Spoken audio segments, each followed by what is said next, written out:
Good morning. Good morning. How are you?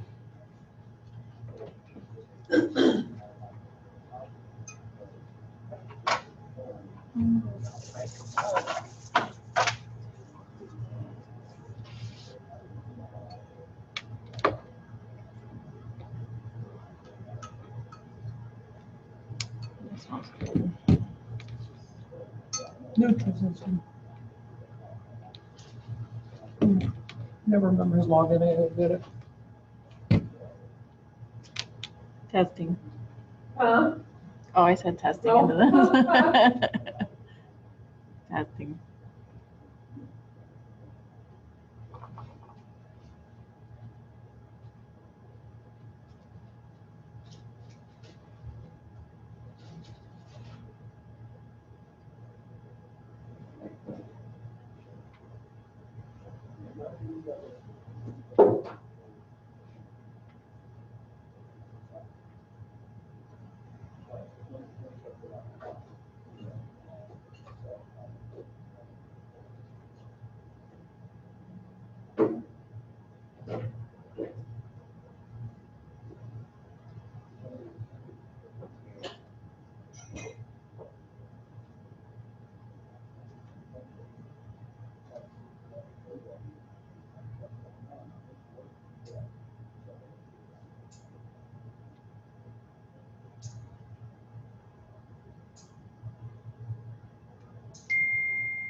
Hello. Why is this not on?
Hello. Hi.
Hey, a packed house today. Woo-hoo.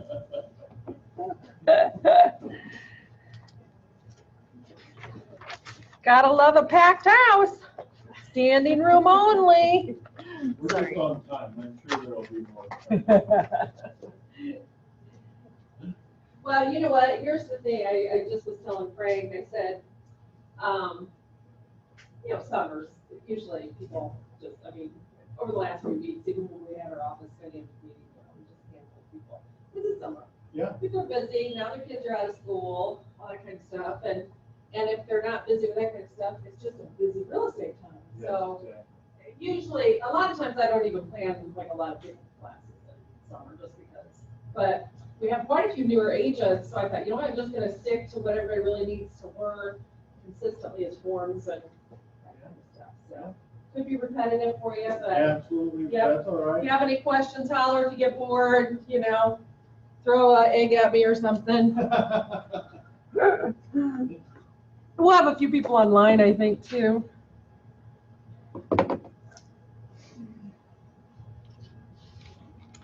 Well, you're all set. I don't know, but I can't get this, it says mute on this mic, and I can't get it to get off. I don't On know how to which get it mic? off. Oh, that one?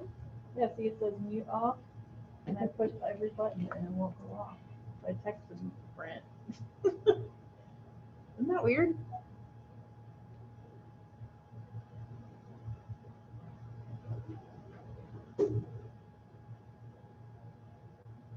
Technology is so awesome.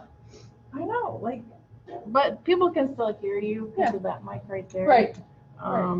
But it's always good to have it on. So if he texts me back, then I'll do something. Okay. And just let me know who's online and if anybody Okay. has any questions or whatever. Okay. All right, thanks, ma'am. Where did little podium go? Oh, yeah. That's where I usually put all my papers. That's okay. I can get it, probably. It's private. That's all right. I can get it, dear. I just noticed it wasn't there. I was gonna throw all my papers up there. No, if it's not in here, then that's what it does.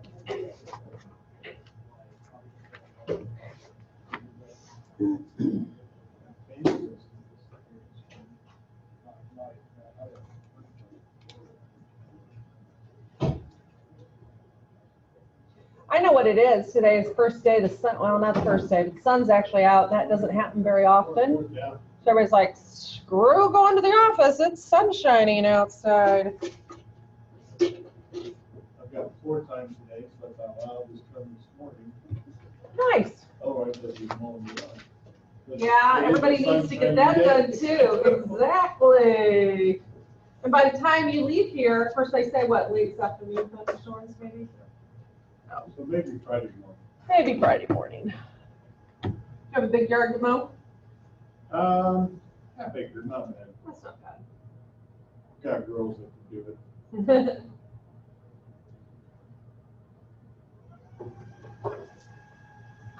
They say they're on summer vacation. Like, earn your keep, get out there and mow it. How old are they? 16 and 12. You know what's funny is, my dad was always like, and my mom, of course, my mom always worked full time and so did my dad. So we always had chores to do, but there was no way on God's green earth that dad was letting us girls mow the lawn. He's very picky about it. And it's kind of funny because I've gotten out of that with my husband actually. He's so meticulous about the lawn. I don't know. I helped him one time. He had a legal worker. This is before we moved. So we had like 4 acres. And he had to get to work and he wasn't quite done. He had like 3 strips to go. So he goes, can you just finish these strips? And I'm like, yeah. So I go out there. He comes home next morning, he goes, really? He goes, 3 strips and you can't make a straight line. So he didn't ask me anymore. So I got out of mowing. I just caught the end, you were a stripper? No! I got out of mowing because I didn't have straight lines and my husband likes, he likes the nice diagonal. It's like gotta be perfect. So I got out of mowing. I'm not that picky. Yeah. The girls do mow it. It's mowed, yeah. No, he came home and he was just like, so of course he had to clean it up a little bit. It was kind of funny, but anyways. All right, so we're gonna get started. Again, I was just saying, a lot of times in summer, it's summer. People are off with their kids and doing stuff. So I've got a few people online, so this is obviously very casual, just a few of you, so if you have questions, holler if you want to jump to something else, because I don't want to like put everybody to sleep and, you know, whatever. So, and I may have to take off a little bit early, so Ed is here, and I asked him if I had to leave, because I have to go cover an appointment for somebody. So if I take off out of here, Mr. Ed McCutcheon will pop up here and can continue to answer your questions and go through it. But we have a few new people here, right? There's a couple people that know. So since there's not anybody in here, we have time to introduce everybody. Who do we have here? Just trying to. Introduce yourself, Bob. Trying to clean my glass. Well, introduce yourself. Oh, I got that information too. Good. Well, introduce yourself with a few people that's here. Since we have a few people, I'll holler out names so that way everybody feels comfortable. Oh, Introduce yourself. Introduce yourself. relax. No, introduce yourself. Oh, introduce myself. Yeah. Well, probably everybody knows me. Well, we have some new people here. Yeah, I'm Bob Henry. You've been in real estate a couple days now. Glad to know you. There you are. What's your name? Michael. Michael. Good to know you. Hi, I'm Bob. Hello. Sloan. Well, I know this guy. I'm still Ed. You're still at, say, hi, come on in, ma'am. We do, come on in. We're just, because it was so few people, I said, let's at least everybody know everybody's name. So this is Pam. I'm Pam. Pam. And Mikey, you're newer, so you want to introduce yourself? Michael Van Drift. And you're on? Lawson's team. Jeff Lawson's team. Here you go. Yep. Bob, you're on Son's team, he is in Vietnam right now. Very cool, very cool. Yeah, it's nice he got to go back. I know, that's very cool. It doesn't look like they're relaxing. It doesn't? If you see her. Thank you. Oh, they're having fun. I would. That's pretty cool. That's pretty amazing. Yep. Sloan, you're new. You introduce Yeah. yourself. I'm Sloan Alexander. I'm Ed's assistant right now with the license. Introduce yourself. Hi, Dan Asswater, Torres team. Dorothy. I'm Lauren. Lauren. I'm Very cool. Very cool. Very cool. We have a couple new people over here. Introduce yourself. For everybody else, because this is a small group, so I think everybody should know everybody's names. I'm Jessica Castillo. And you're on a team? Team, but not a team. Team of seven. Team seven, you're? Me. Yes, Joan. Not on Not on a team. There we go. Okay. So I'm going to pass these out. Really what I want to do is just highlight any questions you have. Purchase, you guys already got one. Purchase agreement, because I want to make sure that everybody understands the really important things to talk about with your clients. And okay, so I'm gonna kind of just, first of all, let me just open it up to you guys. And anybody online, if you have a question, text me 433-5165. So before I get into it, who in here has a particular question about the purchase agreement or something that you want explained a little bit further, or something that doesn't make sense to you on purchase agreement, or anything within the purchase? Some of the newer things, kind of go over those would be nice. Some of the newer things, such as? Look at it here real quick. Okay, well, that's okay. You can look at it and holler out your question as. Anybody else have a question about the purchase agreement that as you've gone through it the last few times, or maybe a part of the purchase agreement that has hosed up one of your transactions that you kind of like, okay, the whole deal kind of just died because of something on the purchase agreement? Has anybody ran into that issue yet? Right. So I'm going to talk about a couple things, first of all, that been recent things that have popped up on the purchase agreement. So keep in mind, if you're representing the buyer and on the purchase agreement, you say you've got $1,000 earnest money and you're going to have that delivered within 2 days, that is part of the contract. So just telling your buyer, hey, just go ahead and now mail the check, that's all right, as long as they get it, that doesn't fly. Because you put on the purchase agreement that the listing office would have the earnest money delivered within 2 days. So make sure that you can honor that part of the contract once you put that in there. If you say you're gonna get the earnest money delivered within 2 days, then it physically has to be, you probably have to drive it. So if it goes over to another office, and get a receipt, because you want proof that you dropped off that, and I know a lot of times we walk in the front door and say, hey, give this to so-and-so agent, you just walk back out the door. It's a good idea to actually say, this is earnest money, could get a receipt for it. Our girls receive earnest money all the time up front when it gets dropped off. So that way you're protected if the other agent says, you know what, you just got another offer in and it's better than your offer, and we don't have the earnest money, so we're gonna kill the deal. That's what you don't want to happen, and they could do that. So that's why I kind of wanted to bring that up, because a lot of people kind of get lackadaisical on the earnest money issue. So if you're representing the buyer, don't be the one to cause a problem with the transaction or help your buyer lose the house because you forgot to drop off the earnest money. If it's in the contract, it's part of the contract. Does that make sense to everybody? So, and mailing it and just saying, well, it's postmarked in 2 days, that doesn't. It says delivered on the offer. So I just want to clarify that because I've had a couple issues with that come up lately. Can I ask a question? Yes.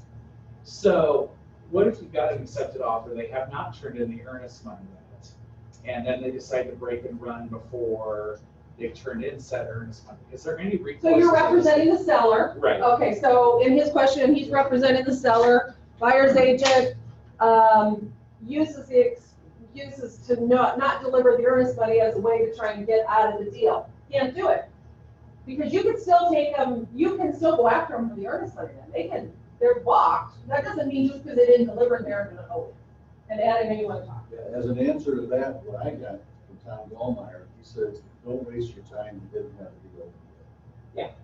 He said. However, I have seen people go fight for it and win because it's part of the because that to me as a buyer using it as an excuse to walk away from the deal, and they're using that.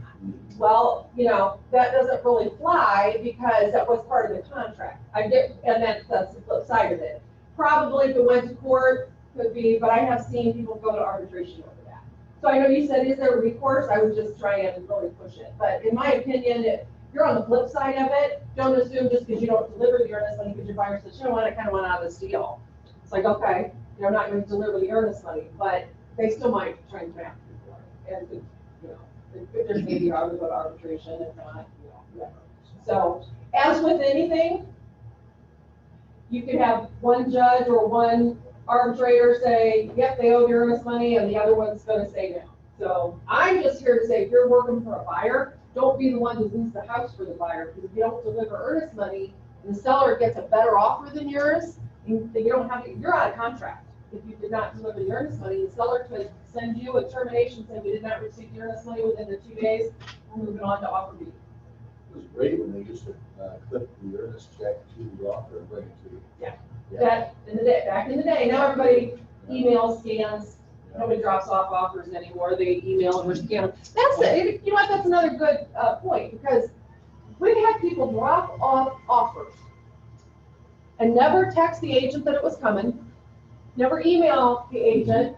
They just come into the front desk with an envelope and say, hey, will you get the stamp protection? Sure. Put it in its box. Our girls usually leave you a note. Hey, somebody dropped something off, or they didn't open it. They don't know what's in the envelope. And, he's sitting here going, okay, I don't know what it is. I'll come and get it later. What was an offer that expired at 5 o'clock? I mean, goodness sakes, if you're going to deliver an offer, notify the other agent that you're delivering an offer. And I say right now, especially in this market, you show a house and you're going to be writing an offer, pick up the phone, call the other agent and say, do you have any offers right now? Because I'm going to be writing one. And so I just don't want to get pushed out of the deal. And find out what they're dealing with. I did that. I had a buyer. I ran into the agent. I said, I've got a buyer here. We're going to write an offer. And she said, don't bother. We've got 8 offers. The people are looking at it and make a decision today. Supposedly they had an accepted offer. And a few days later, what happened? So my response to that would be, Indiana state law, any offer that you write, they have to present. I don't care whether it's already sold. You could be, Ed and I could be sitting at the closing table, and somebody come knocking on the door and said, hey, I just want to let you know I read an offer on the house, you're just buying, just closing on right now.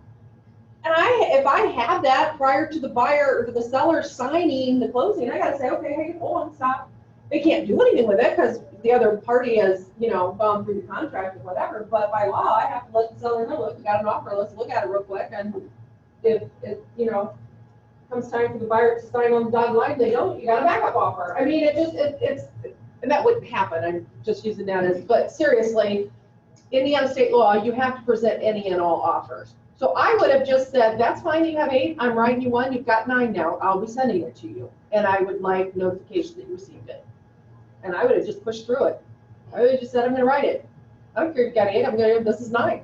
Thanks for letting me know. Now I know I'm coming with my highest best, and hopefully we'll be in the ballpark. So next time it happens, I would just say, great, now you got 9, I'll be sending it right now. Okay? Because you have to present any and all offers. I think it's one thing that we realtors don't stress enough is the severity of it, getting here on time. Oh, yeah. Yep. Time is of the essence. It is. All over the It is. offer to It is. purchase. So you have to follow, that's another key thing to keep in a deal together. If there's dates involved on this, then those are the dates that you have to adhere to, whether it's earnest money, whether it's, maybe they wrote in there, the buyer says, seller to provide buyer with utility costs within 24 hours. So if that's on the offer, you better get them those utility costs within 24 hours, because now it's written in the contract, and that was subject to that, they gotta have that. So that's another big one. So if there's any time frames on here, you have to meet them, because that would be a way for them to potentially try and get out of the transaction. Appraisal. Appraisal, let's talk about appraisal. So the big issue with the appraisal is the wording on the purchase agreement. It's not what we think it should be, right? So under appraisal, so for the new people, what they're talking about, if a buyer writes an offer on a transaction and it's subject to financing, obviously, subject to financing is going to be subject to an appraisal. Well, a lot of times buyers sit down with their loan officers and they don't want them to order the appraisal right away, because guess what? You have to pay for it right then and there. So if you sit down with the loan officer and you're filling out your final, you put the purchase agreement under, let's go to section, we're under F, time for obtaining financing. So line 81, you're gonna make a loan application within so many days after the acceptance of the purchase agreement. That means, okay, you've written the offer and you've given the other agent your pre-approval letter. Okay, but that's not your formal loan app, that's your pre-approval letter. Offer gets accepted. So if you put in here within 2 business days, you're gonna make final loan app, that means you take that purchase agreement to your loan officer, you sit down with your loan officer, say, you've got a deal going, there's a purchase agreement, now they can put their stuff into motion to get your loan going. Part of getting a loan is gonna be subject to an appraisal. So technically, once you sit down with that loan officer, if I'm the buyer, I should have to give them my credit card right then and there so that they can order the appraisal. Okay, that has to be paid for right then and there outside of closing. So what a lot of buyers are doing is saying, I want to pay for the appraisal, it's $400 bucks. I'm going to wait till I get through my home inspection, make sure I'm happy with the home inspection, we can come to an agreement on home inspection, so I'm not wasting $400. Many buyers do that, and I understand that. But the way the purchase agreement reads now, it says, buyer authorizes lender to order appraisal immediately. So that means when they sit down a loan app, they're supposed to go ahead and tell the lender, hey, here's the credit card, you can go ahead and order the appraisal. Now, if the lender doesn't order it, not the buyer's fault. Because the way this is worded, so if now you got Alexa as a lender, or a lender that's kind of like, yeah, I'm gonna look out for this guy. You know what, I'm gonna go ahead and hold off on the appraisal, make sure we're good to go. So he doesn't order it, no fault of the buyer, he told the lender to order it. So as a seller's agent, what you want to do is make sure you follow up. So once you get the offer accepted, you find out who they went into for their pre-approval, and you follow up. I always, email the lender and just say, hey, we're on the other end of this deal. We represent the seller. Please keep me posted on the time frames. I know a lot of these lenders, I grew up as the milestone minutes. They keep you updated throughout the process of the loan. But stay in touch with the lender, and you're representing the seller. You want to make sure they can't give you a lot of detailed information because we don't represent the buyer. But you can certainly find out, hey, is the appraisal been ordered? Call the lender and ask them. So, as a listing agent, say you have backup offer that you know won't have the issue. Is not ordering the appraisal within a time period technically breach of contract to walk away? No, not if the lender just says, so here's how you want to protect your seller. You want to write in, like you're countering, or even if you're not countering and you're worried about the appraisal, counter and say, buyer buyer must have lender order appraisal within so many days and get it scheduled within, you know what I mean? Can we ask for proof within X number of days and a counter? You sure can. You sure can. So if you're working for your seller and you're, especially in this hot market, you got numerous offers, so you finally pick one, but you're like, I don't want this buyer to drag their feet, wait 15 days to do the home inspection, and then finally order the appraisal because they're happy with the home inspection. Counter it. You represent the seller. You're working for the seller at this point in time. Say, you know what? We like your offer better than any other, but there's one thing. You got to guarantee me you're going to order that appraisal. You're not going to drag your feet. I'm not going to drag this out 15 days to get the appraisal. Especially right now, we're all kind of, some of them are selling above list price. We don't know where they're going to come in at appraisal wise. So counter that. Can we tell loaning institution to wait because I got an inspection coming and I'm not real sure about this inspection? Well, that's what we were just saying. Now, are you representing the buyer or the seller? Buyer. Okay, so if you're representing the buyer, you can't, the purchase agreement says buyer authorizes lender to order appraisal immediately. I know what it says. So if you don't, and you if you that's been done. specifically tell the lender, hold off on the appraisal, now you're in breach of contract. Now you told the lender to hold off on ordering the appraisal. I say that's been done. Oh, sure it has been. Sure. Yeah, sure it has been. So that's what I say, if you're representing the seller, do your due diligence and stay in touch with the lender, stay in touch with the other agent. You know what, you guys are the listing office. You're gonna get notified when that appraiser sets up the appointment to go out and do the appraisal. If you haven't gotten an appointment scheduled, somebody's dragging their feet somewhere and I'd be on the phone. And you know what? I haven't got notified that the appraisal's been set yet. What's going on? Call the lender. You're representing the seller and it's up to you to make sure you stay on top of that because, at the end of the day, you probably got a buyer waiting to drag their feet to see how the inspection goes out. So always remember who you represent in the transaction and don't worry about stepping on people's toes. You're representing the seller at that point in time, right? All right. Any other questions on that part? So we kind of talked about earnest money a little bit. Again, it's imperative. If you put on here you've got earnest money, you're delivering it within a certain amount of time, deliver it. Don't just deliver it. If you drop it off at the other office, get a receipt so you have proof that you delivered the earnest money. So they can't say, we didn't get it. That happens a lot. I kind of skimmed over, well, I guess we're not there yet. So another big thing that is a big discussion is once you're showing the home to your buyer, walk through the house and take a look at and compare with what's on the listing sheet. So if all the appliances are supposed to stay, right, it's on the listing. You still have to put them in the purchase agreement. The purchase agreement trumps the listing. So if you, let's say, it has a house listed, he's got on there, brand new stainless steel appliances, they all say. I go through the house with my buyer and go, oh yeah, great, they're leaving all the appliances in new, yay. So we write the offer, and we don't say anything about the appliances, okay? So now the seller's like, cool, these people must already have a refrigerator, they don't want this $4,000 refrigerator that we just put in, we're gonna pay it. So now Mr. Seller loads up, cleans out his house, and on the truck goes a refrigerator to Kentucky. Refrigerator's gone. Buyer does final walkthrough and goes, where's my refrigerator? You don't have one. You didn't ask for it. It'll say on the disclosure that the refrigerator is working. It says in the listing that the appliances will remain, but you didn't ask for them. And the purchase agreement will trump the listing every time. So you got to write them in and ask for them. I would go a step further. We've also had some slick sellers try and say, yep, they'll leave my appliances. Did a walkthrough. I've told this story before, but for the new people, I did a walkthrough. We actually use stainless steel appliances in the kitchen.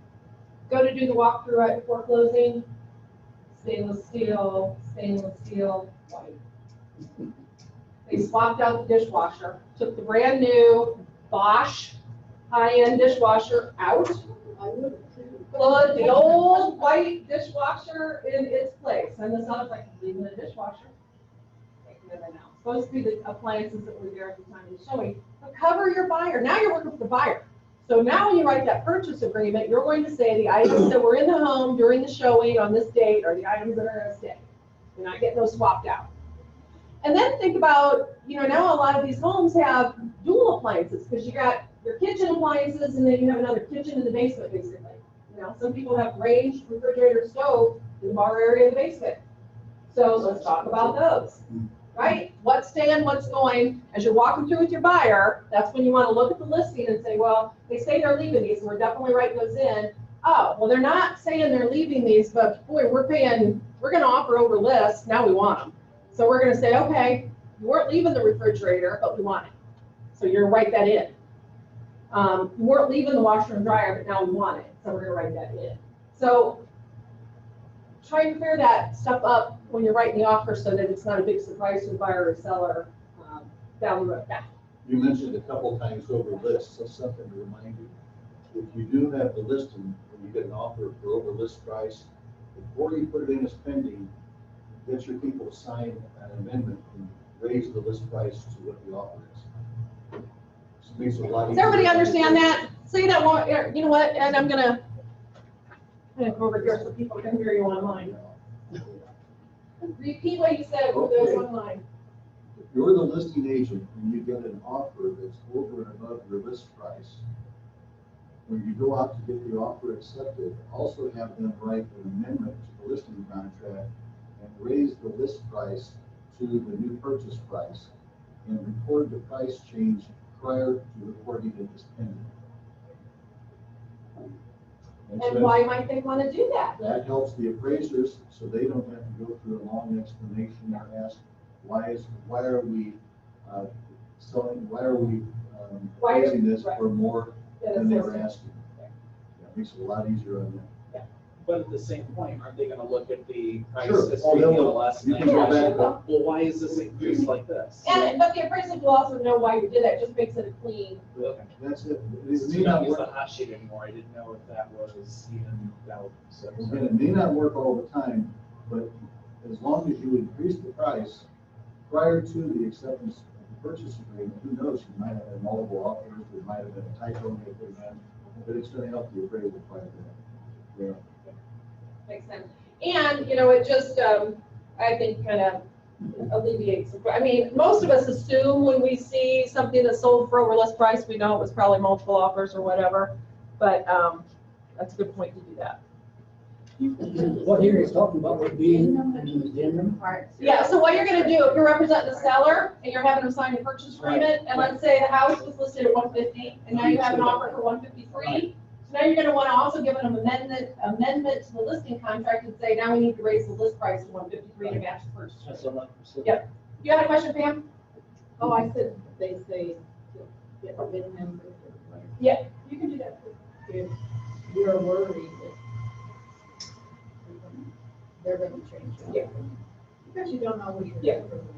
And even if you don't want to do bin numbers, you could at least say the Samsung, side-by-side four-door refrigerator with, whatever. Well, and those pictures that you have online on the Right. listing usually show Yeah. that too. But as a listing- Change colors. Sure. Right. Because we've had that happen as well. I mean, it just has. Getting back to what stays, what goes too, keep in mind as you're walking through, a lot of first-time homebuyers don't know this, right? So, you work with a first-time homebuyer, you're walking through the house and they're going, oh, this is just decorated so great, so they're looking at the curtains and stuff.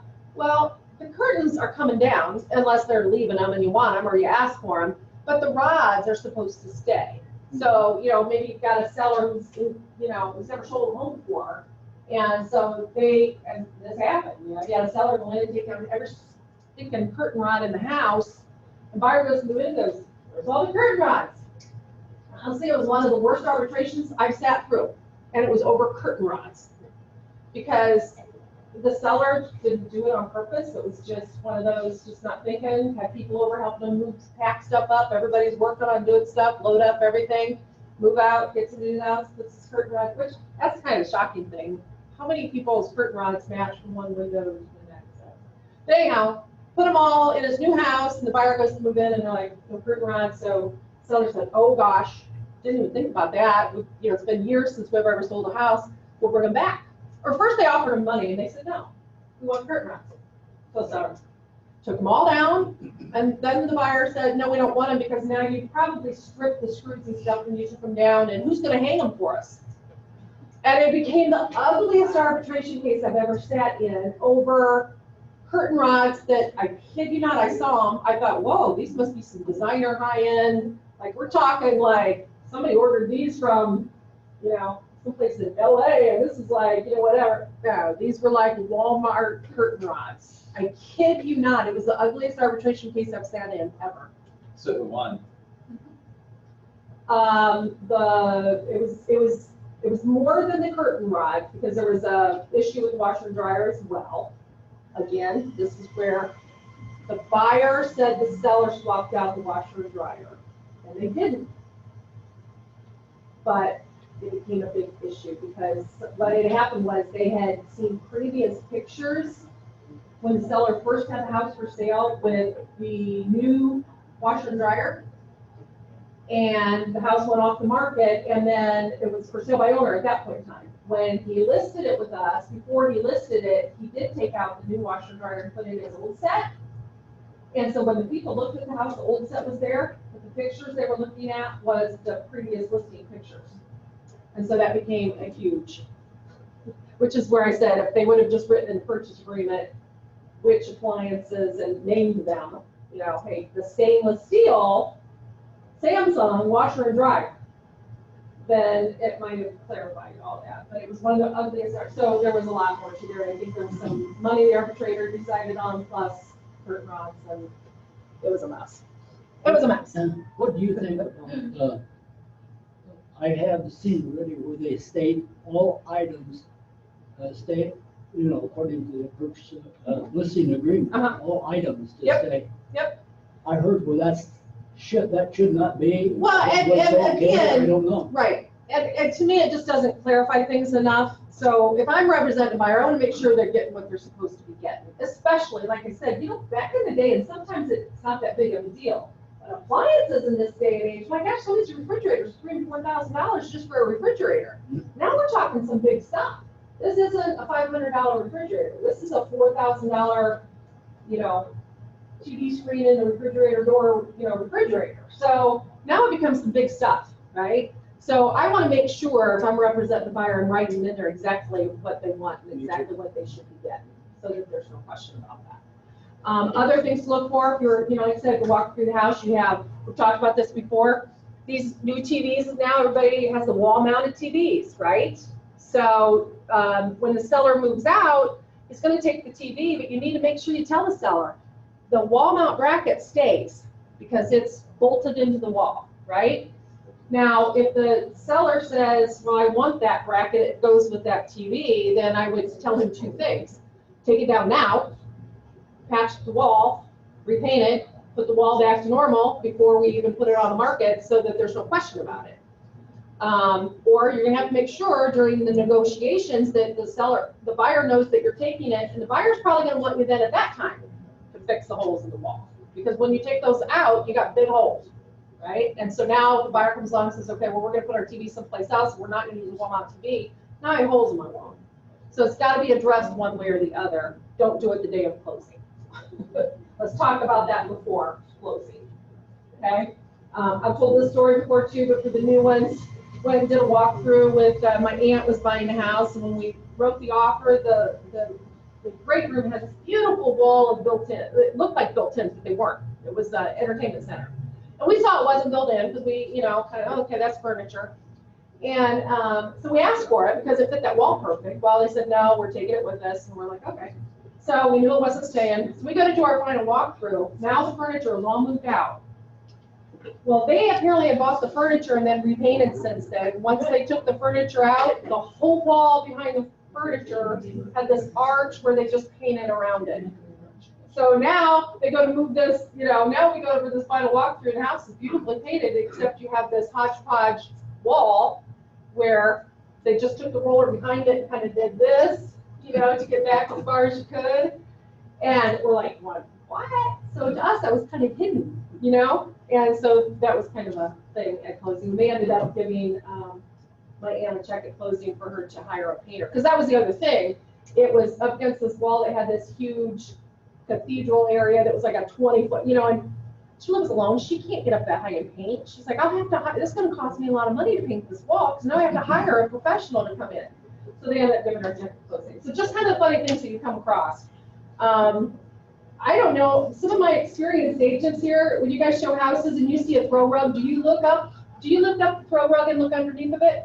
Yes. How many people lift up the throw rug and look underneath of it? Because guess what could be under that throw rug? What is that throw rug hiding? And sometimes it's a big stain in the carpet, or if it's hardwood floors, maybe it's damaged wood. Or unfinished. In the case of the first home I bought when I got back from the Army, what was under the throw rug was particle board surrounded by oak hardwood floor. It happens. People, and I'm not saying all sellers need to do it on purpose. If you live in a home and you've covered up something, you might forget you covered up something, but a lot of times that throw rug, especially if you find them kind of in a weird spot. Okay, that's kind of a clue. It's like, that rug just isn't really even centered here. Like, this just looks a little odd. What's going on? Lift it up and look underneath of it. Are they supposed to be closed? Oh, yeah. But let's find this out now and not wait until down the road. And honestly, sometimes sellers forget. That's what I said. So long. You lived in a home, let's say my kids were little and they spilled Gatorade, red Gatorade, in their bedroom floor. And we tried to get it out and left a little pink, because this really happened, left a little pink. And so while the kids are there, you just get a cute, car mat, throw rug, play cars on, cover it up, it's all good. You forget about it. Now it's 15 years later, we've decided to sell the home, and I forgot about that stain. I'm not trying to hide it, but I wasn't hiding. I took it out and replaced the carpet. But at the same point in time, like he said, I don't think all sellers do this stuff on purpose. But you gotta also understand, a lot of times sellers are dealing with their own issues. Maybe they're being transferred and they've just got a million things going on, or maybe maybe it's one spouse or the other died, so they're selling, and so they got a lot of other things going on. So I'm not saying they always do it on purpose, and that's why I say it's best just to, try and iron out these things before you get to the closing table, or to the final walkthrough, I should say. So, but anything that is affixed to the wall, if it's bolted to the wall, if it's mounted on the wall, it stays. Okay, but it never hurts to make sure that you ask for it. Now, if something's just nailed on the wall, we hang pictures with just little nails, those don't stay. I had, in my own house, it was just a small, but it was a specialty mirror. Yep. But it hung like a picture. Yep. And I got called on that. Yeah. But it was like. It was nailed, it wasn't screwed in. Yeah. So, here's another thing, since you brought that up. Honestly, when you're meeting the seller for the first time and they're showing you their home, red flags start going off. So, I might say to you, oh my gosh, it's a beautiful mirror. Oh, it's an antique, it's gonna stay in the family. I'd be like, you know what? Let's take that down and let's put a picture up and let's wrap that up. You're gonna have to take it down and move anyways. Let's take it down now so it doesn't become an arguable point, right? Right. We had a house that it was a very high-end home, had a beautiful Swarovski crystal chandelier hanging in the foyer. And the sellers were adamant they're not leaving the chandelier. Well, the buyers wanted that chandelier. That became bigger than the house. I mean, it just became a bigger issue than the house. So if you have a seller say that chandelier has been in our family for generations, and I'm going to pass it down to my kids, take it down now. Go to Menards, go to Lowe's, buy a nice chandelier that matches, box that one up. It's going to be boxed up anyways. Let's not even make it something that a buyer wants. Out of sight, out of mind, they don't know about it, right? So as you meet with your seller, have those discussions. If you've got the seller has a gorgeous vase sitting, just on a little thing in the foyer. Make sure that the seller knows, I don't know if that's an heirloom, but we have families that'll be coming through with kids, and that could get knocked over. I just want to protect your valuables. So that could get broken. You might want to move this right in the entry where people are going to be coming in. Let's wrap that up. If that's grandma's heirloom, vase, let's take it out. Go ahead. Oh, I thought you had a question. Me? Yeah. Or someone else. Okay. I had an experience once, some years ago, where sold a home and then they took out the vanity in the medicine cabinet vanity in the bathroom. Yeah. So I went back and it was quite an issue over it, and I wouldn't end up paying for it, cost a couple $100. And anyway, so from that point on, anytime I'd list a home, of course, it's been quite a while Right. since I listed one. I Right, like to list one. right. Anytime I would list a home, I would take the seller through every room. Yeah. Every room, always, after that Yeah. point. I say, what do you plan And I on said, taking? now, is there anything in here that's attached Yeah. that you want? Right, good point. That's a good way to do it. Go room by room with the seller when you meet with them the first time. Is there anything in this room that you don't plan on leaving? Because trust me, a buyer's gonna want it. So let's talk about it now. Let's get it out of sight. So it's a good point. That's a good point. Especially get into these issues a lot of times with, estates where a lot of times kids just want to leave everything with the house. So let's flip that around. Now you have a buyer that goes to move in and seller's left all their crap. And that happens a lot, especially down in basements, or if it's a rural property and there's stuff out in the barn or the detached garage, and you go on your walkthrough or go after closing, and the sellers have now left all the crap that they didn't get sold at the garage sale, right? And so, you know what? It needs to be removed. So that's when you get back in touch with the listing agent and say, we have a problem. My buyer went to move in and it's not cleaned out. The whole house has to be, all the personal belongings need to be removed. And I know a lot of times, especially sellers will go, we're gonna leave all the paint in case you want to repaint. Well, the house hasn't been painted in 20 years. That paint ain't good anymore anyways. It's been out in the garage freezing and thawing and freezing and thawing for 10 years. It's not any good. No, we want all that stuff gone. Right? After closing, Huh? after closing. I've had it happen after closing, and we had one seller, it was a home that had a basement, and pretty much everything, there's a few things left upstairs. Buyer was like, whatever, I'll just, haul that out to the junk. They go down to the basement, it's just loaded with crap. So we got back a hold of the listing agent, and the buyer or the seller had to hire a move out company to come and, take all the trash out and get rid of it, because it was trash. It was just junk. And that gets expensive. Now, if they had a walkthrough though, They did not have a walkthrough because they didn't get, they did not have a walkthrough, and I forget what the reason was. okay, so if they had a walkthrough, If they had a walkthrough, I would just sit at the closing table and say, we gotta work this out right now. A lot of people do a walkthrough. Well, a lot of times, Yeah. you don't get possession until after closing, so you can do a walkthrough once, but you're still assuming all this stuff is gonna be gone, but you've now given the seller 7 extra days, so then you go to move in after those 7 days and they didn't take all the crap out. I had one and they walked through, they didn't go back through the detached garage. Yeah. Yeah. And I didn't know there was stuff back there. Yeah. And they didn't know till they moved in. So, and so again, if you're representing the seller and maybe it is somebody that's lived in the house for 50 years, and you've got 50 years of stuff, that's the time to tell the seller, I don't know what your plans are, we should start working towards this now. I don't know if you have an estate sale, a garage sale, whatever, but all of this will need to be removed from the possession of the buyer. So let's talk now about how we're gonna do that.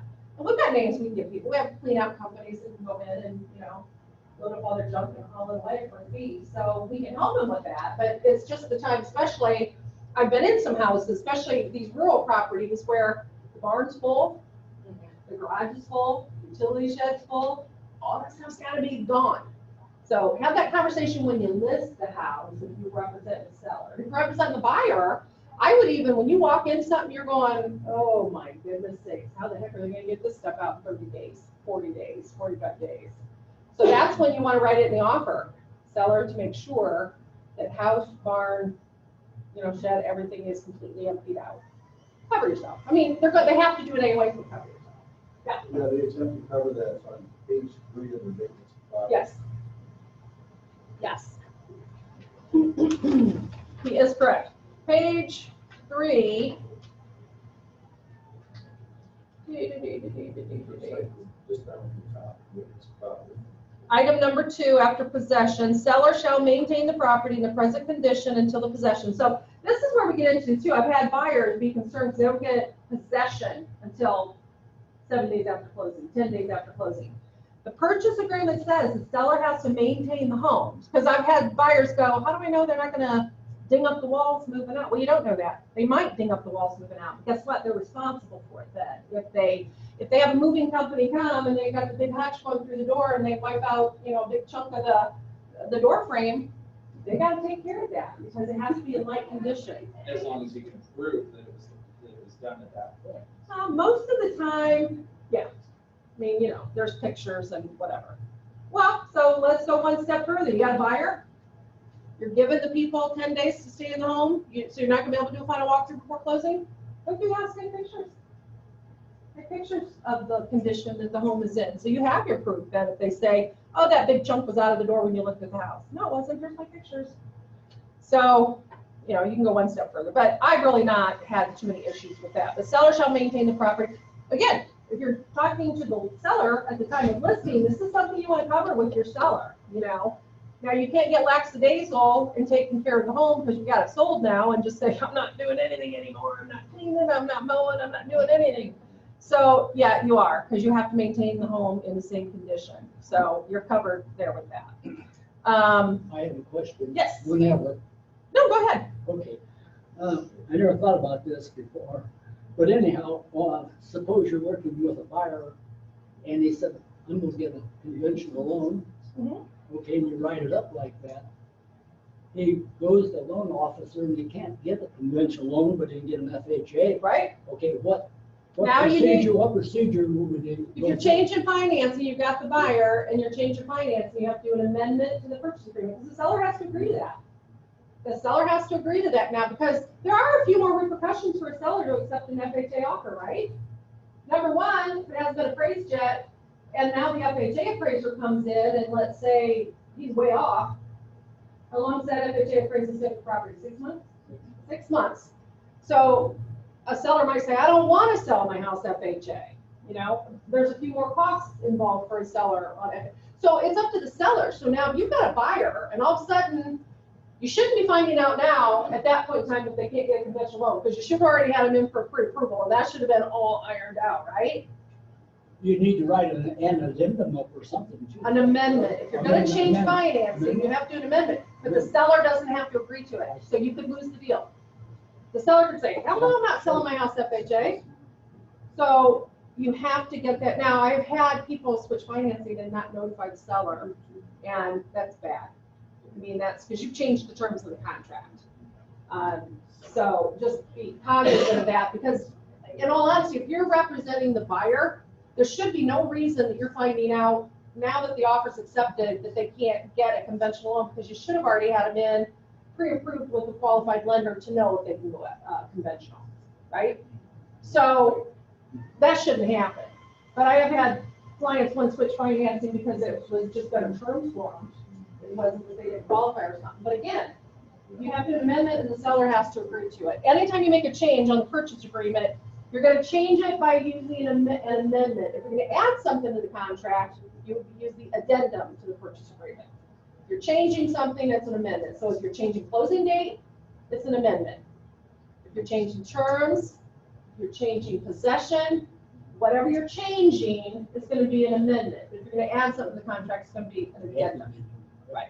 Okay, now the other thing is, you might explain to me and to the group what, and maybe most people know this, what's the difference between conventional or insured conventional loan? Well, let's move on with the purchase agreement before we get to that, because that's more right. Those are financing things, and I want to get through the purchase agreement first. So let's get through the purchase agreement. We can talk a little bit more about that. Okay. What I want to mention here is a lot of times we allow our sellers to remain in the home after closing, right? So the seller's going to live in the home. So this is where we're talking about possession and if the buyer is gonna allow the seller to stay in the home, are you gonna charge them for that? So that's something to discuss at the time of the offer, right? So you gotta make sure you cover them in that. So what you have to think about, we had one, this was the craziest deal, and it worked out perfect for our seller. But we had a seller who was built a house, and they're older, they didn't really want to move twice, they knew they were gonna have to some degree, but they were kind of worried, they had a big barn of all this stuff to get rid of, so they had time to get auction, they had antique stuff, they needed to do antique auctions and stuff. So yeah, this buyer came along, well, the buyer is a young couple, they were living with mom and dad, so they weren't in any hurry, they said, well, you guys know, they actually gave our seller 4 months. 4 months. And the only thing that they asked them to do was pay that mortgage payment, you know, the amount of their mortgage payment. So for 4 months now, our seller stayed in the home, and it worked out beautifully. We became really good friends. Of course, the home was kept and maintained well and all that kind of stuff. But what I'm getting at is, so now our sellers are living in the home for 4 months. So you have to make sure that the buyer, so the homeowner's insurance, you gotta make sure now that the seller living there is actually a renter, right? So now that seller that stays in the home becomes the renter, and they gotta have renter insurance for all their contents, because now the homeowner's insurance is covering the property. But the belongings in the inside of the house is actually now rental contents. Yes. Me again? Nobody's behind the window. I mean, in one thing on something like that, check ahead with the loan officer. I've seen some of them try and say that, okay, it's not you're purchasing a non-owner occupied home. Oh, for that long of a For time. that long of a time. I think FHA gets a little bit upset. Yeah, check ahead with the loan officer, and you may have to find other ways to make that work. Sure, how long do you think? I don't know. I'm Yeah. saying you gotta talk to each separate loan officer. Everybody has their. It's pretty uncommon for somebody to stay at home for 4 months. I mean, the most I typically have ever seen is maybe 15 days, or I've even seen 30. Well, I didn't. But change that. That's old school, yes. But what I'm saying is, you gotta make sure that all this stuff is ironed out, because now, once it closes, your buyer becomes the owner of the home, and their homeowner's insurance kicks in, right? For major catastrophe, a tornado or whatever, but now the buyer's insurance isn't gonna cover the seller's belongings. That's personal property to the seller. So at that point in time, you gotta make sure that the seller understands that they now just need their rental insurance for their contents that's inside that home. That makes sense to everybody? Just something to work out. And then, you know, when you're putting in these amounts, so if the buyer is allowing the seller to stay there, you know, make sure you covered them for their expenses, because a lot of times, okay, the buyer has tried to buy a house all summer, walks out on a transaction, you know, whatever, so they're paying month-to-month apartment rent, because they're just biding their time, or maybe they just did a 3-month rental to try and get the time to buy a house and move out. So your buyer still has some expenses that they're gonna be paying for. So make sure you put an amount in there, you know, that's conducive to covering your buyer on that. And then that other line on there, which is, talks about liquidated damages, don't leave that blank either. Because let's say you've now allowed the buyer or the seller to stay in the home for 7 days, and now we're going on day 9 and they aren't moved out yet. Okay, you gotta have some recourse. So you wanna put something in there for liquidated damages, because now your buyer's even being harmed more, because now they've probably given up their apartment rent and they're homeless. And they can't get moved in, because you basically have a seller that's kind of squatting in the home and not getting out in time. So discussions to have with clients, and that is on page 3 of 8, talking about possession, day of closing, you know, what day possession is going to be on, and what your what amounts the buyer or seller are going to have to pay to stay there. So just make sure you adequately cover your buyer. Me again. Just a note, most people miss that. If you close after the original closing date, you know you need an amendment to change the closing date. For some reason, they also have in the offer to purchase, if you close before the date, you have to have an amendment to change the closing date. Which is crazy. It's in there in writing, most people haven't read that. As usual. Most people don't catch that, but it truly does say that. Yeah. Read it under closing. anytime you change a closing date, regardless before or after, it should be agreed to and written. Because basically you're changing again, you know, here's the reason, you're changing the contract. Well, the contract says on or before. No, so we're talking now about, okay, so what we're saying now, closing date, Closing date shall be on or before, blah, blah, blah, or within so many days after, whichever is later. Any closing date earlier than the latest date above must be, so that's what it's saying. Earlier than that latest date above, you have to have an amendment that everybody's agreed to change that date. Somebody wants to comment right here. Well, the big thing is that second paragraph where it says, everyone must agree. Yes. I had a deal here with an agent a few years ago. He and the title company moved the date up. They sent an email, it went to my junk folder. They called myself from the closing table, wanting to know where we were. So I ended up going to the title company and talking to the title company and saying, you're in violation of the contract. Where did we acknowledge and approve in the closing doc? And so that's Yes. a very important part. It is very Everyone important. has to agree. It's very important, everybody must agree. And a Sending good an point. email doesn't mean Sending somebody it, agrees. you know what, so let me interject that too, because we all are busy and we all, I feel like we all hide behind our emails and our text messages. So if it's something as important as changing the closing date, pick up the phone and talk to the person and make sure they got the message. At the very least, send an email and say, will you please verify you got this email? Because then tomorrow I'm gonna go, gosh, he didn't send me a response back, I wonder if he got the email. No, it was sitting in his spam box and he wasn't even aware that somebody changed day and time. We hide behind our texts and emails, and there, at some point in time, people pick up the phone and have a conversation with somebody. It works. People still can converse and have a conversation. Now you might want to follow it up in email to confirm it so you have it in writing, but you know, we all get busy, and I know it's easy to just shoot off emails and this and this and this, especially if it's an ugly transaction. Sometimes it's hard to pick up the phone because it's been, you know, it's been like this the whole way through, right? Don't trust free receipts. Yeah. So just verify if you do send an important email that the other person got it. It's no different. I was just talking about people drop off, I can't believe people drop off purchase agreements and earnest money. Things like that are so important. And never leave me a text message or an email or anything, especially this happened to me over a weekend. I mean, I believe it was even a holiday weekend, it was some time ago. But, you know, they emailed an offer.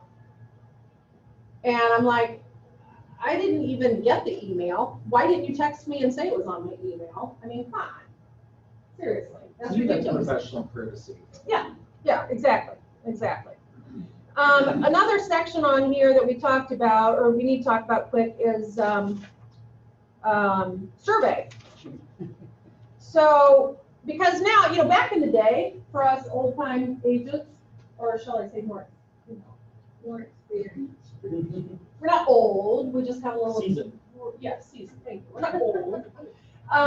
But back in the day, they used to require, a lender would require a survey, right? It was part of the requirement of the loan.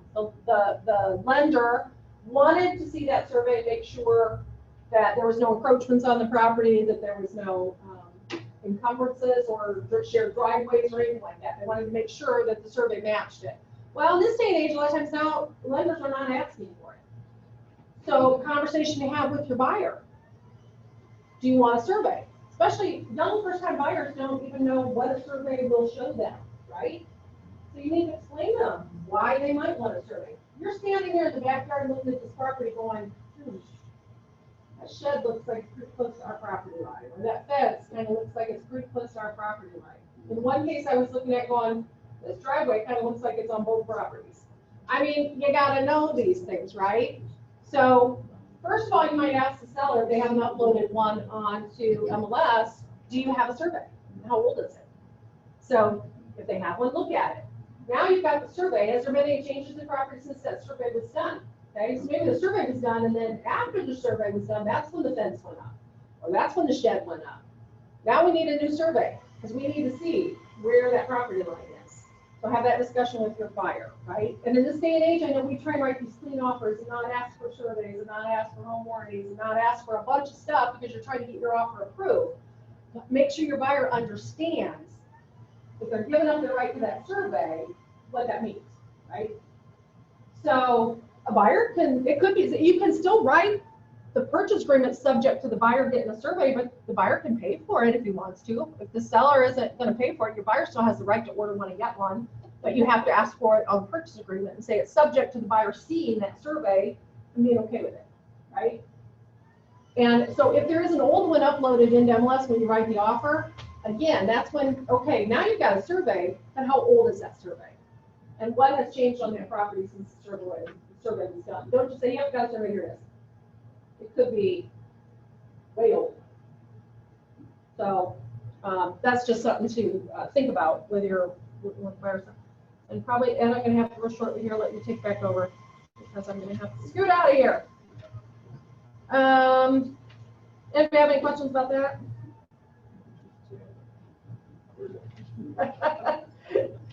Come on up here, Ed.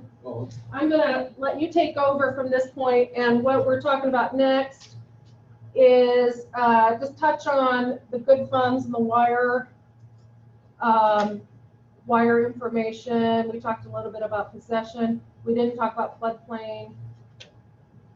And then a key thing that I really want to make sure that you guys take away, inspection period, we didn't talk about that.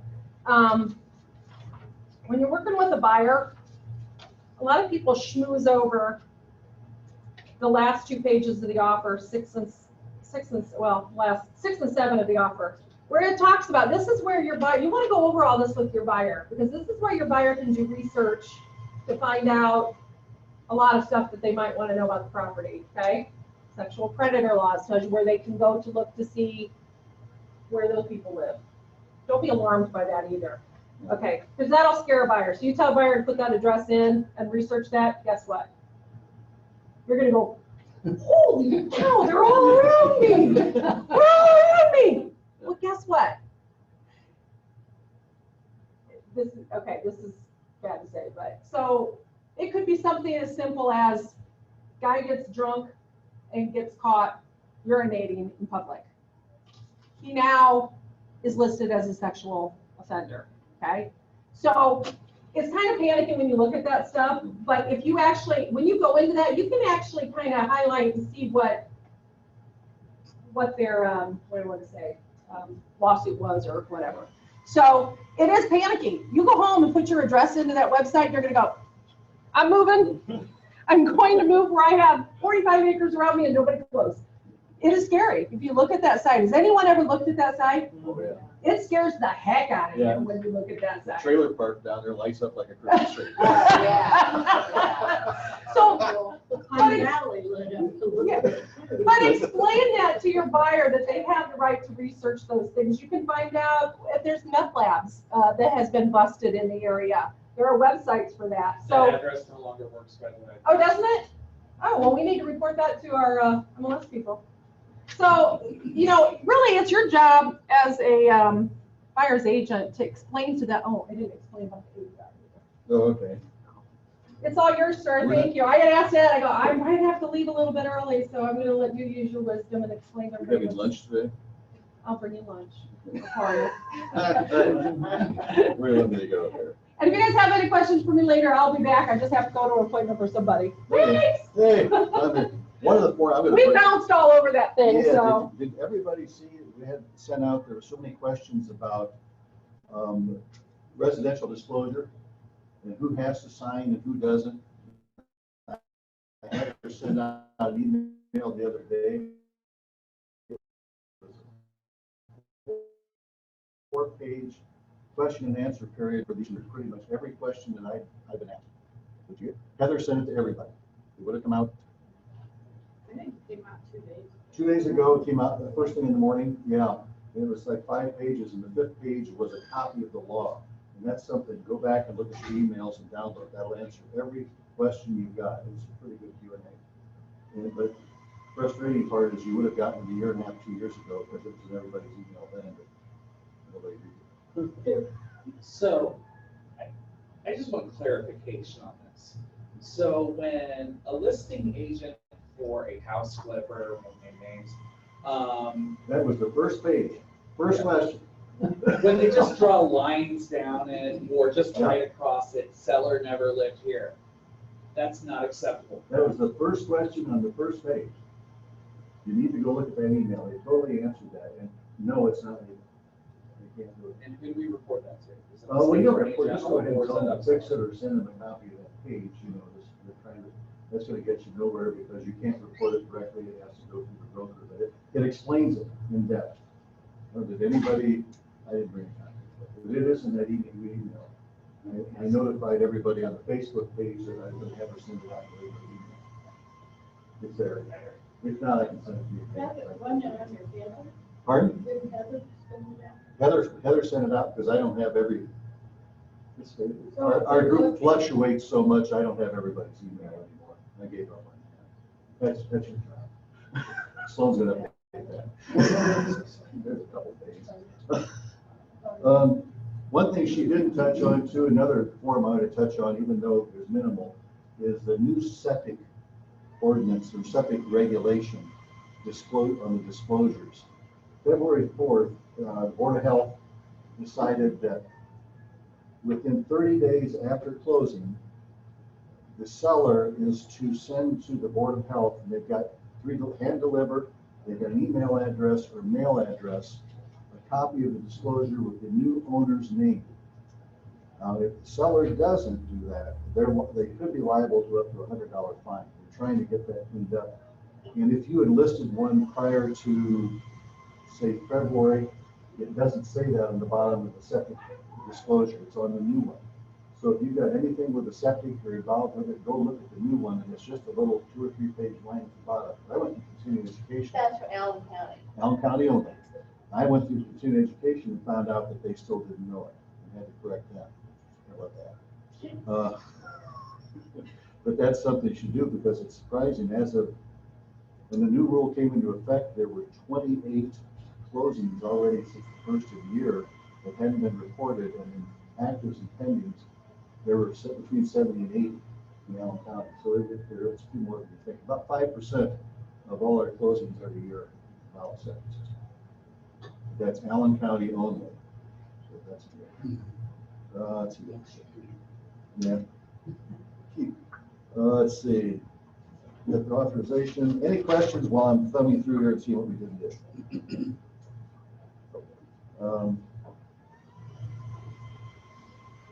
Let's see where we're going here.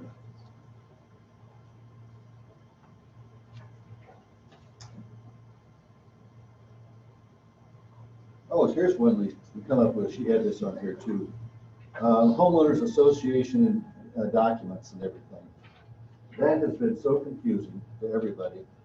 And the hard line is, it does not say that the listing agent has to send the buyer's agent copies of the covenants restrictions. It doesn't say that at all. It says that the seller is to give to the buyer documents for a mandatory membership association. Those documents are actually the bylaws of the association and how it's formed and how it's run. And the reason they say the seller gives it to the buyer is these are not recorded anywhere. And typically, the agent doesn't have access to them unless they get them from the seller, who's a member of the association, who also may not have a copy and has to go to the association or the management association for that. And that's what they're asking for. And it does say on there that you have no liability to do that. It's the seller or the buyer. So that's a tough one. So when you list a home, if it's in most associations, ask them if they have copies of that. And you get that, they'll have to send it to the buyer. And that's the hard line. The soft line is the other agent's going to be happy with the covenants restrictions, send it to them, they'll just keep them quiet. No, that's covenants restrictions. Again, this does not, there is nowhere in here does it say covenants restrictions. It says documents for a mandatory association, and that would be the bylaws. Which when I'm in Mallards Lake Association, I took over, absolutely nobody knew about them. I had to go to the attorney to get them. The association didn't know, the developer didn't know, he didn't have it. So it's interesting. Yeah, that's what it says. Hard line is, that's what it is. Soft line, typically, they'll be happy if you can send them a copy of covenants restrictions, which are on our MLS page. I don't know if you know that. you, the opening page of the MLS, you go down to the little blue line of things, and it will have covenants and restrictions. Click on that link, it takes you down to the county, and you just put in the name of the subdivision, it'll pull up those covenants and restrictions, and you can print them or email them. Say where the page is. So on the opening page of the MLS, and you look at just to the little left of center, there's a list of all sorts of things, all sorts of links. And one of them is neighborhood covenants. You're talking once we flipped into Paragon, right? Yeah, which is put in Parasite. Okay.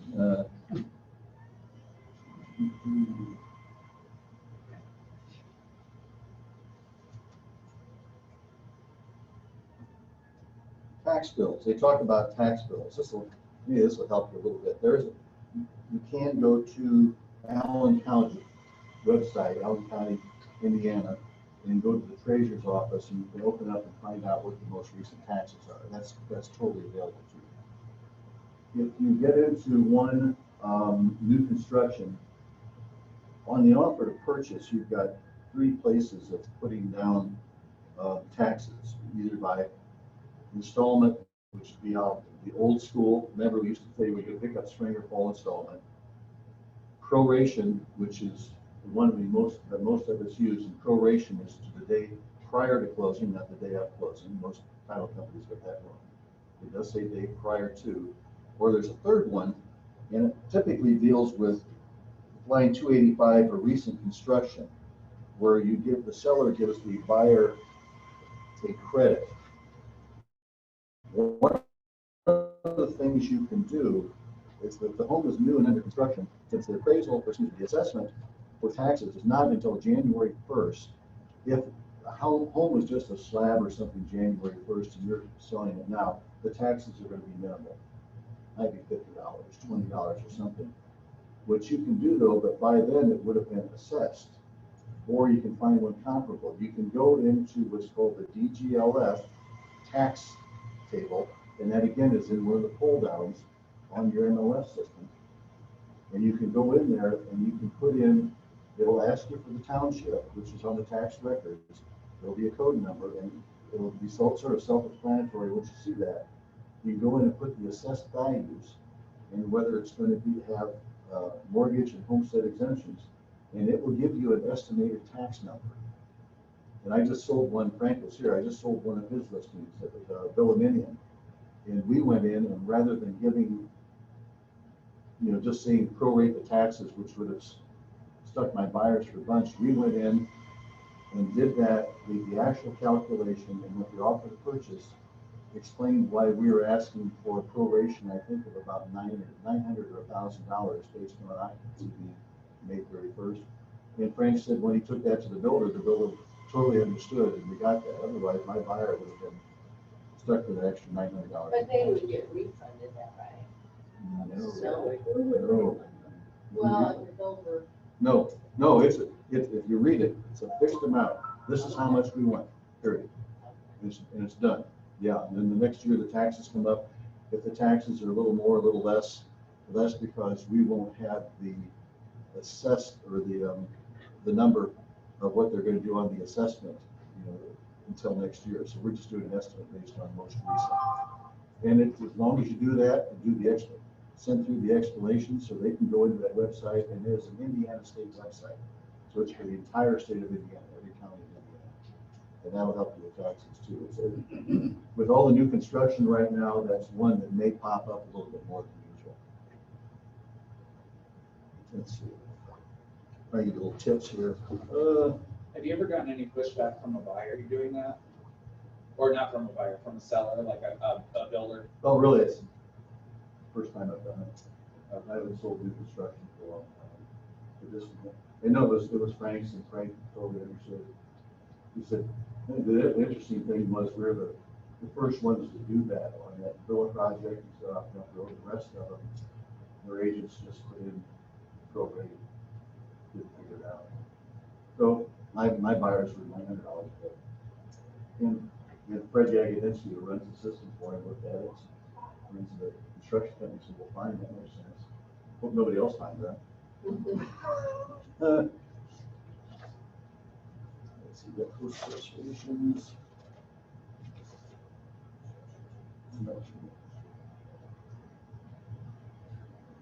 Oh, a question I got, and a lot of the questions I get, which I do answer, could be answered if everybody read this thing front to back. And it's pretty exciting reading, I know. But a lot of the questions are answered. One I got was somebody thought they had an inspection and then they had to have the secondary inspection for possible radon or lead. In the seller, the listing agent called me because she said, I don't think, is it true that we don't have to make any repairs on the first inspection because it's past that first day period, the first time period, and they haven't given us a copy of the inspection because they're waiting for a radon test. Well, it's in here, that's because that'll come up, but it's in here, the inspection periods, it does say, I can't find it right offhand, that they have until the end of that period to give any and all inspections. So, it adds on. We're around 200. Is it around 200? Yeah. Yeah, line 202. Additional days from the deadline listed above to order, receive, and respond in writing to all inspection reports. That's something just to keep in mind. That they thought they were just safe when they got through the inspection. No, they didn't. They still had the extra time. So then what about that very next paragraph that says, you know, you can request an additional X number of days? Yeah. Because that's where it always seems to get muddied in the water when I'm in negotiations. Because I believe that, you know, if you request an initial 15 days to get a home inspection done, you either be submitting an inspection response or a request for extension at that point. Good. Even if you are reserving the right to use that additional time to get further inspections. Am I misunderstanding? No, and they can't withhold a reasonable request. Yeah. And there's where you get, that's the attorney word, reasonable. I'm over, You can't well, find it, yeah. the one I'm in right now. You know, I've got the buyers and we're doing a mold test because somebody we saw in the attic yesterday at the home inspection. The results for that can take up to 4 to 6 days to get back. So that pushes us past the deadline. So I submitted the extension. Because you asked for what, 7 or 8 days or something? And that was reasonable because the time period, it's tough when you find courts and everywhere else. Does the seller have to sign it or do they just have to receive the buyer's signed copy? The extension, I believe that's. Okay, that's what I wasn't sure about. Yeah. We can't unreasonably deny it either. Okay. Yeah. Because I've also received emails saying, we're reserving our right to the additional 5 days. And I'm like, that's fine, but that's not on a form where it's signed by the buyer. That doesn't count. You know, it's a request. You know, you can fight on those too. Any questions? And what little yellow lines I saw? The answers. Go down to the property sold as is. Yeah, okay. And, And it says the addendum. So what do you put on that addendum? oh, the addendum. Oh, it's one of my favorites. Yeah. This is an addendum. It's a buyer form, believe it or not. Page 4. The as-is addendum says that I'll break it down, it's a full page. You're in essence, the buyer is going to buy the home as is.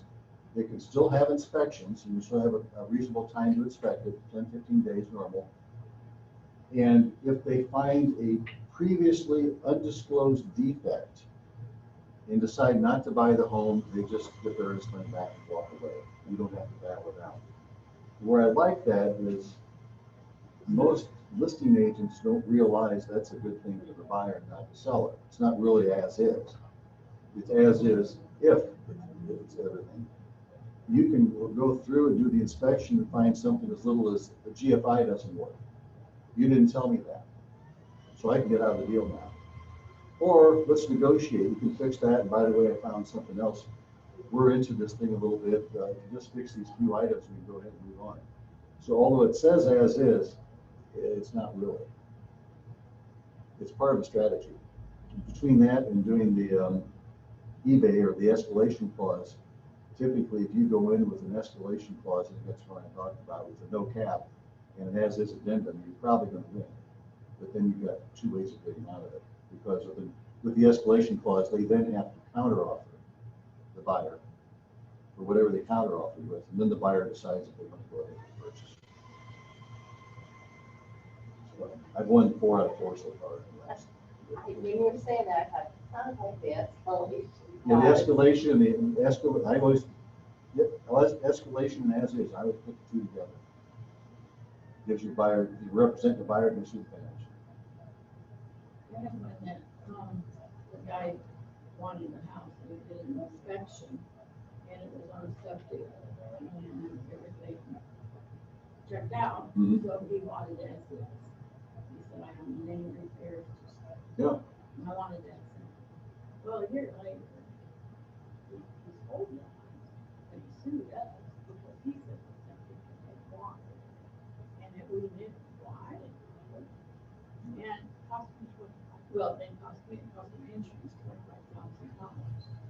Yeah, it's And the only reason, then, the reason it got paid for was because the agent was in the office with me, and we had a warranty program. And since we had a warranty program, we didn't. warranty. Yeah, they're minimal on septic, so this has been ways back though, right? Oh, yeah, yeah. So the as is, But it's like as is, what is as is? that's, the addendum's recent, and so that's the 6 months or so. Yeah, it's a different world than back then. As is was as is. There's always a question with attorneys, what is as is, where this one defines it a little bit. They just got, the attorneys got together and Yeah, how much of that money did they get? probably a lot. Yeah, yeah. But still, I didn't think it was right. So the addendum, the way it as is in today's world versus what she had, Mhm. she wouldn't have ended up being responsible for that? Oh, she'd still probably get sued. It's our world, you know. You don't think- if you're in real estate, you're gonna get sued eventually. It's not if, it's when. But this depends on what the paperwork is done and who represents. Luckily, my hand took it. You know.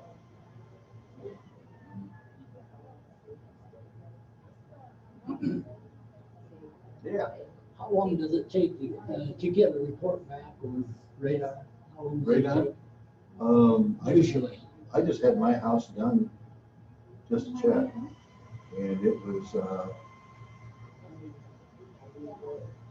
I think 4 days from the day they set it. Yeah, they set it, it was a constant readout, it took about 3 days, they picked it up and then sent it through 4 or 5 days. The Three Rivers Environmental did. Now you have a basement, do you? No, slab. Slab? That was my other question. Yes. Have you ever found radar? in 3 of them in the last 4 years. You have? Yeah. How does it seep in? If you've got slab heat, you have penetrations all throughout the house, the heat duct system. Otherwise, it comes in. I believe one of them had gas hot water heat, and they still have it. Yeah. Do you have an LLC? Yes. So her E&O covers her on that. Are there times that E&O will not cover you, so you need that LLC? No, I just covered it. I always had an S corp or an LLC. It has tax advantages. One of the best ones this year is the new Trump tax laws. Once you get down to what you think your adjusted gross income, you get another 20% reduction just for being small business. So what does an LLC cost? I had mine set up through Tim Claxton down at Berkeley, and I think to set it up, to do the books, to create the other thing was like $400. Yeah. Some will do it for cheaper, but I want it done right. No questions. And then he automatically did my annual update. We had our annual meeting. I remember it well. Yeah. It's a way to protect yourself. It's you're in business, you're self-employed, you're 1099. You can find maybe a few more deductions that way, except for that additional 20% off the adjusted gross income. That was a big savings this year.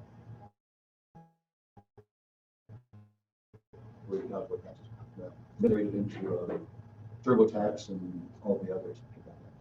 QuickBooks, Quicken, they all have integrated. Have you heard that, I heard before that there were certain areas that you're more likely to have radon. Yeah. Others, is that right? I talked with Ellen Robeson. Ellen Robeson, PhD. Ellen runs Three Rivers Environmental. She said, yes, around here we do. More so, let's see, up to the North County line, it sort of diminishes, and then it sort of picks up. In Southwest, there was a lot found. And I just did it with Ellen, since I do business with her, as a courtesy. She did mine for no charge. When I was out of town for a week, I just said, here's a lockbox, go do it. And she did it. Do they have a glacier map for any place? I mean, because do they know where the glaciers are? Because that's what caused the radon. Oh, she said radon is caused by uranium. Well, the glaciers came through and where it deposited Well, I the don't- yeah, I don't- uranium. That's what I was told. But she just said she knows certain areas that has it. Sort of like we did a well test and found arsenic in the water. And she said there's very little around here, but huge amounts like St. Joe County and other counties. But we did find arsenic in the well water.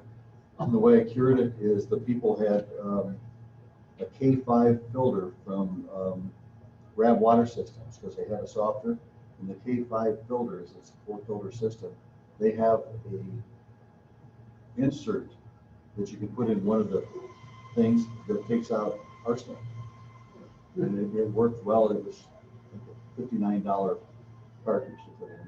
That took care of everything. Oh, Yeah, it's good to know. Yeah, it was good to know. Yeah, but I was asking her, who do we contact for arsenic? And she wasn't sure around here because she rarely finds it. And next time my first call, well, I was going to call the well people, and I thought I would just call Rab Water, who supplies water softeners. They said, oh yeah, we get the cartridge. $59.95. Yeah, but when you get your water tested, there's a certain amount, I don't remember before, you pay this much, you'll do this, you pay this much, you'll do that. But what would you have to do to get the essential? We did a full water test. Just a full water test? We just do everything. Yeah, if you're going to do one, buyer or seller, you want just a full test. I was trying to remember how much it was. I think it was $230. They have to send some of it away. Yeah, it's packaged, sent up anything, roll it area, test it. But my sellers were the same. Sellers said, we don't want to give something bad to a buyer. We did that. It was worth it. Found the arsenic. They lived there for 19 years and they know they had arsenic in the water. They glow at night, but other than that. big water drinker. Yeah, but they had their water filtered too, so it was in there. Anything? Free lunch isn't here, so we're not going Free lunch. They haven't brought it in yet. to. I think that covers everything Vicki had highlighted. I'm always available for tips or help or anything. Hey, if we had free lunch, the attendance would be about. Yeah, we had a cash bar be way up. One thing I say too is I still pass along to everybody, over half the questions I get asked can be solved just by reading the forms. And I know they're not the best in the world, but that's your job. It's good. You get to know them. It's fun. And remember, once you have it memorized, they're going to change it. That's a guarantee.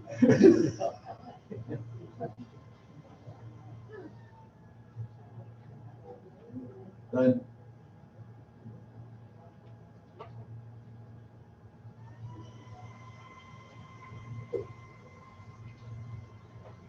Did you have that residential disclosure thing on your Facebook? No, you can't Facebook PDFs. Okay. Empty JPEGs. That's why I had her send it out. It would have come from Heather about close to 9 o'clock Monday morning, I believe. Yeah, close to 9 o'clock Monday morning. And it was titled Residential Disclosure. Thank you.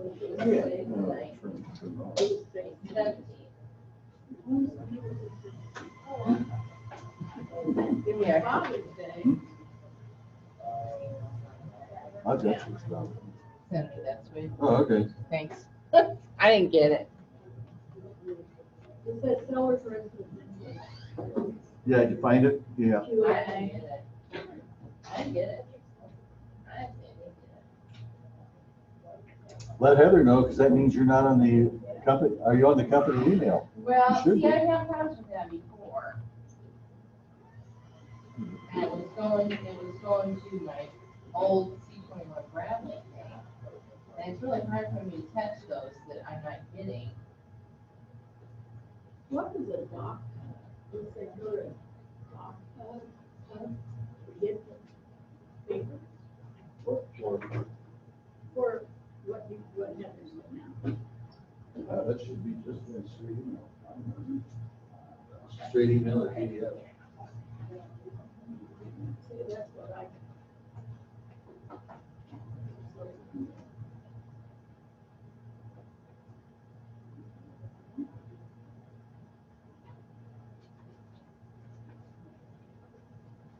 Thanks, Ed. That's good.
So